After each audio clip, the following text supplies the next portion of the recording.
What's up? How you doing? Middle schoolers, high schoolers? We are back with another one from Isaiah. But I need to let you know, this is one of the most famous chapters in all of the book of Isaiah. What we're going to read is a passage that connects religious activity with caring about justice. And right now, there's a lot of people that have been asking the question of whether or not God let all of this happen to shut down churches because churches didn't care about justice enough. I mean, that's one interpretation. I'm not saying that's the best one. But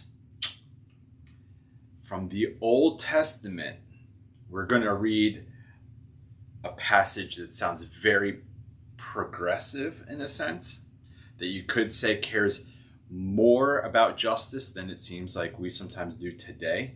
And a lot of times,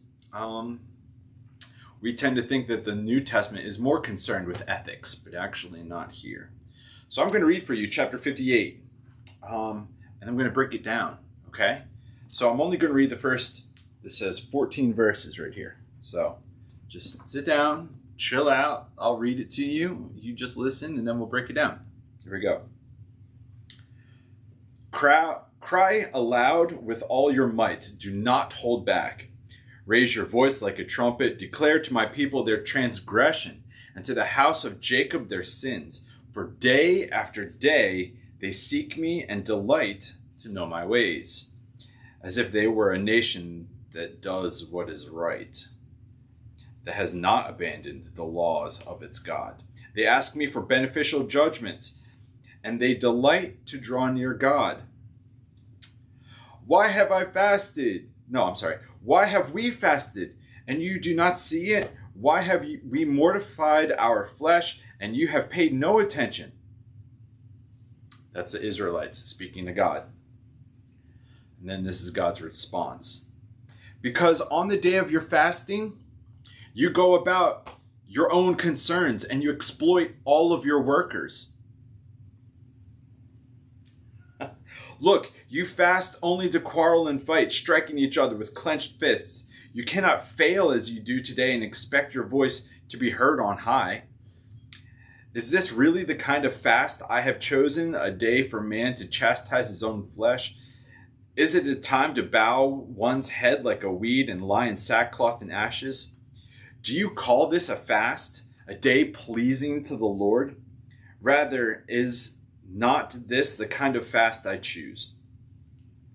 To loosen the cords of evil and untie the straps of the yoke, letting the oppressed go free and breaking every yoke.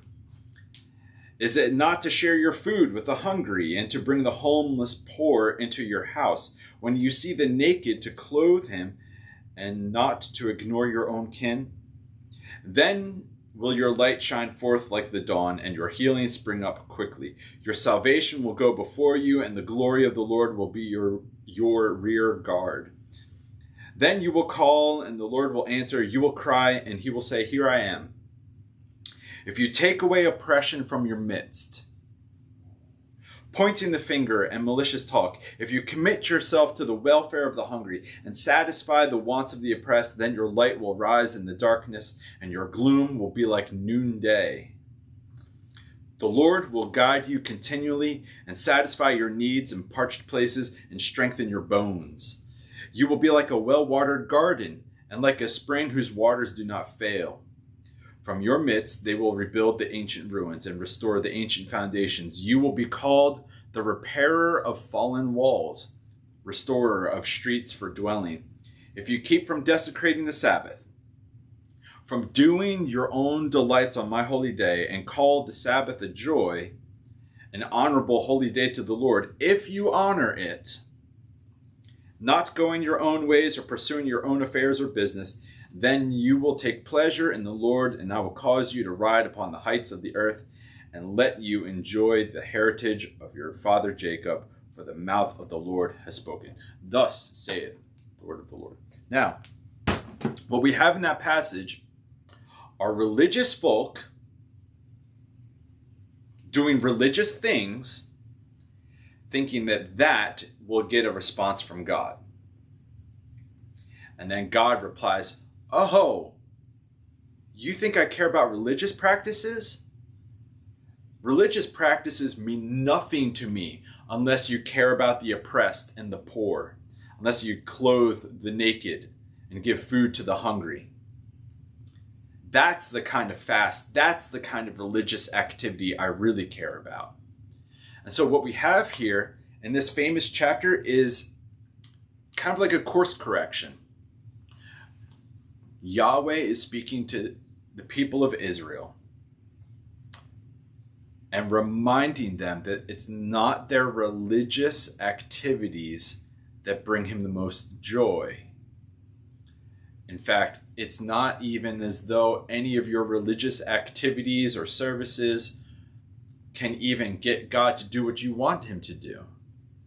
Instead, it's like God saying, you will be blessed and you will have blessing in the land when you start caring about justice, when you start caring about those who are beaten down, when you care about those who have the heel of the empire sitting on their neck or stepping on their neck.